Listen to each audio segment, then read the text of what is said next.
Welcome to Democracy Now!, democracynow.org, the War and Peace Report. I'm Amy Goodman. Israel's unilaterally ended the Gaza ceasefire, launching a massive wave of airstrikes overnight that killed at least 404 people and wounded more than 560 others, numbers that are expected to rise with scores of victims still trapped in the rubble. The attacks began without warning, though earlier today Israel's military warned residents in several Gaza border regions to evacuate immediately after declaring their neighborhoods to be dangerous combat zones. Survivors of the assault said entire families were wiped out, with children and the elderly among the dead. Almost the entire family was martyred, all of them in pieces, and our house collapsed on us. Our house is directly next to theirs. There are also injuries at the Satari house. They're still pulling people out from under the rubble. We were sleeping just before suhoor, breakfast, and the house almost fell on us. The White House said Israel gave the U.S. advance warning about the renewed assault on Gaza. Even before the airstrikes, Palestinians were suffering from more than 2 weeks of an Israeli-imposed blockade on all fuel and humanitarian aid into Gaza. On Sunday, UNICEF reported a third of young children in northern Gaza are suffering from acute malnutrition, adding, quote, 1 million children are living without the very basics they need to survive yet again, they said. After headlines, we'll get the latest from Gaza. Israeli prosecutors agreed to cancel a planned hearing today in Prime Minister Netanyahu's corruption trial due to Israel's renewed assault on Gaza. Netanyahu had been scheduled to testify. On Sunday, he said he would remove Israel's top domestic intelligence official, head of Shin Bet, Ronen Bar. Shin Bet has been investigating 2 of Netanyahu's advisors over document leaks and ties with Qatar. The news set off protests in Israel, with more planned this week. It's going to harm the negotiation to release all the hostages. I think Bibi doesn't want to release all the hostages, because when he released all the hostages and he had declared at the end of the war, that's the end of his political situation. On Friday, the Associated Press reported Israeli and U.S. officials claimed to have contacted counterparts in Sudan, Somalia, and Somaliland to discuss taking in expelled Palestinians from Gaza.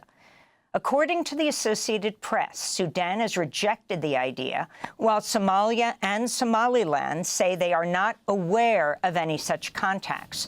President Trump has repeatedly called for the ethnic cleansing of Gaza.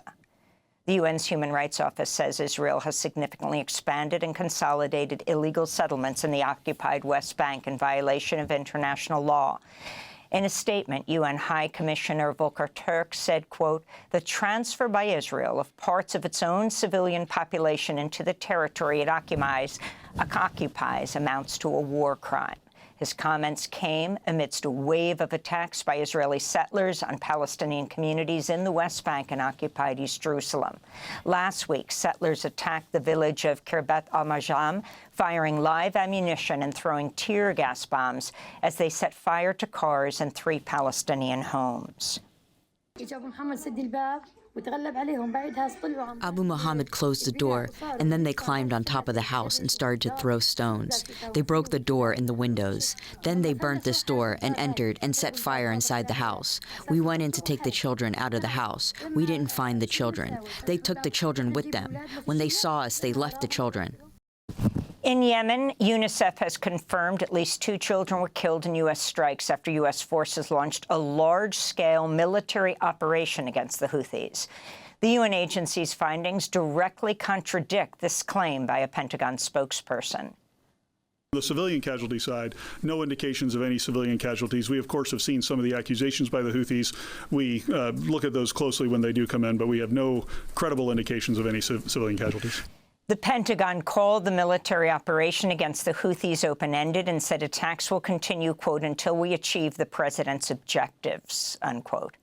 On Monday, tens of thousands of people rallied in Yemen's Houthi-controlled capital Sana'a to protest the U.S. strikes, which have reportedly killed dozens of civilians. Meanwhile, the Houthis have claimed another attack on a U.S. naval vessel in retaliation for U.S. strikes on Yemen. The Houthis said last week the group would resume targeting Israeli-linked shipping in the Red Sea due to Israel's ongoing blockade and now war on Gaza. President Trump has threatened the United States will hold Iran responsible for any further retaliatory attacks from the Houthis, saying on social media Tehran would, quote, suffer the consequences, unquote. In a letter to the UN Security Council, Iran's ambassador to the U.S. expressed his, quote, deep concern and strong condemnation of Trump's remarks. Lebanon and Syria have agreed to a ceasefire after a cross-border skirmish escalated into 2 days of fighting that Lebanon's health ministry says killed 7 civilians, including a 4-year-old girl. Syria's interim government accused Hezbollah of starting the fighting by abducting and killing 3 Syrian soldiers. Hezbollah denies the claim. Separately, Syria's state news service reports 3 people were killed and 19 wounded Monday night. Launched airstrikes on the southern province of Daraa. The strikes targeted a military site previously used by the Assad regime, but now under the control of Syria's interim government. In Washington, D.C., a federal judge heard arguments from a Justice Department lawyer Monday after the Trump administration defied the judge's order Saturday to turn around 2 Salvador-bound deportation flights carrying Venezuelan nationals and to ground a 3rd plane that took off after the order was issued. During a contentious exchange, the Justice Department attorney repeatedly refused to answer many of Judge James Boasberg's questions, claiming he was not authorized to do so. The case was brought by the American Civil Liberties Union. Speaking after Monday's hearing, ACLU lawyer Lee Gallant called the situation a constitutional crisis. At this point, it seems like the administration is simply walking into court and telling a federal court they can't look at the evidence, they can't stop what they're doing, and we see constant public statements from administration officials criticizing federal judges, saying they don't have authority. I think we're on dangerous ground here in the United States. To see our interview with Lee Gallant, go to democracynow.org. Judge Boasberg set a deadline of noon today for the Justice Department to provide more information on the deportation flights, including how many people it believes are covered by the Alien Enemies Act of 1789, which the Trump administration invoked to justify the deportations. The Justice Department is now attempting to remove Judge Boasberg from the case altogether. Trump's so-called border czar, Tom Homan, told Fox News the judge does not have authority over the planes because they were over international waters when his written order was issued. Homan added, quote, I don't care what the judges think. Meanwhile, White House aide Stephen Miller appeared on CNN falsely asserting the Trump administration has the right to violate court orders it disagrees with. What we are expecting is the Supreme Court to say what has always been the case, which is when the president is using his powers as commander-in-chief, those determinations are not subject to judicial review. How are you going to expel illegal alien invaders from our country who are raping little girls, who are murdering little girls, if each and every deportation has to be adjudicated in a district court judge? That means you have no country, it means you have no sovereignty, it means you have no future. The Department of Homeland Security said Monday it had detained and deported Brown University professor Dr. Rasha Alawiya, despite a judge's order that she was not to be removed from the United States. Her lawyers argued the federal government willfully disobeyed the court order. DHS said it deported Alawiya because she attended the funeral of slain Hezbollah leader Hassan Nasrallah during a February trip back home to Lebanon. The funeral was a major event in Beirut, attended by hundreds of thousands of people. The deportation over the weekend triggered major uproar, including in the medical community. Dr. Alawiya is a transplant nephrologist, a highly specialized surgeon in critical need, and associate professor at Brown University. The Environmental Protection Agency is planning to eliminate its Scientific Research and Development Office, firing as many as 1,155 chemists, biologists, toxicologists, and other scientists. That's according to documents reviewed by Democrats on the House Committee on Science, Space, and Technology. EPA Administrator Lee Zeldin has said he wants to cut 65% of EPA's budget as part of mass layoffs. In Houston, Texas, hundreds of protesters gathered outside the Johnson Space Center Monday Monday for a union-led rally to oppose mass firings and layoffs imposed on NASA by Elon Musk and his Doge operation. Ars Technica reports Trump's considering cuts of up to 50% of NASA's science budget, a prospect described by the Planetary Society as, quote, nothing short of an extinction-level event for space science, unquote. Meanwhile, Doge staffers flanked by D.C. police officers forced their way into the U.S. Institute of Peace on Monday after a standoff with senior employees. The Institute's CEO, former U.S. ambassador to Senegal, George Moose, who was fired on Friday, condemned the move as an illegal takeover of a nonprofit group.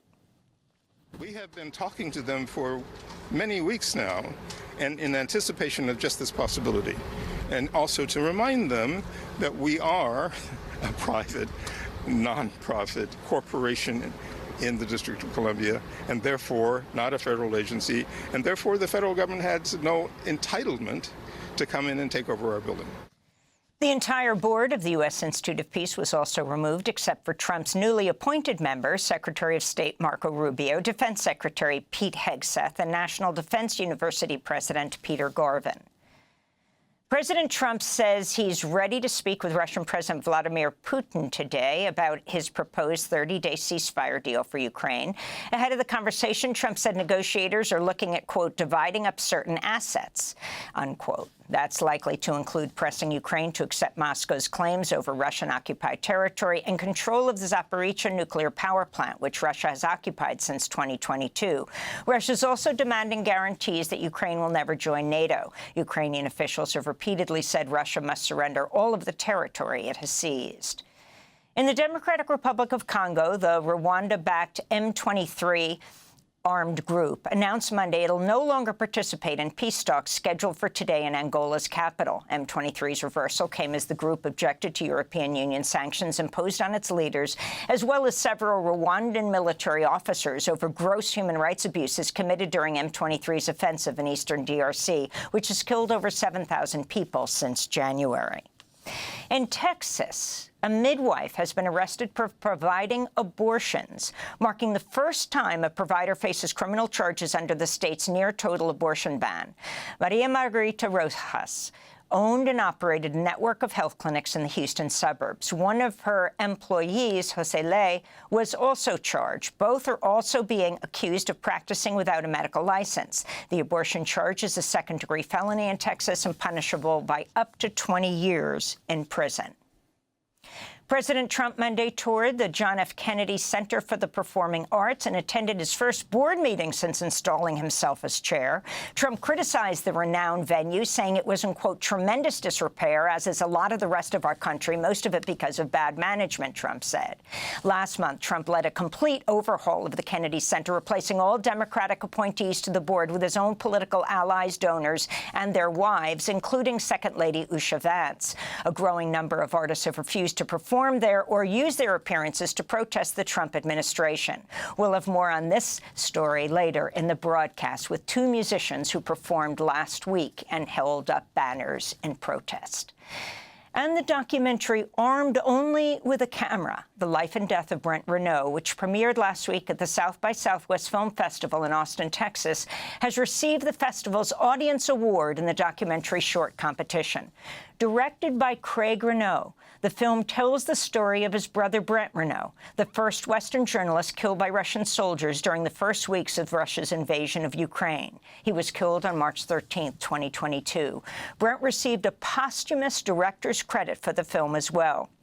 It was produced by Downtown Community Television and HBO. To see our interviews with the Renaud brothers, with Craig and Brent over the years, go to democracynow.org. And those are some of the headlines. This is Democracy Now!, democracynow.org, the War and Peace Report. I'm Amy Goodman in New York, joined by Juan Gonzalez in Chicago. Hi, Juan. Hi, Amy, and welcome to all of our listeners and viewers across the country and around the world.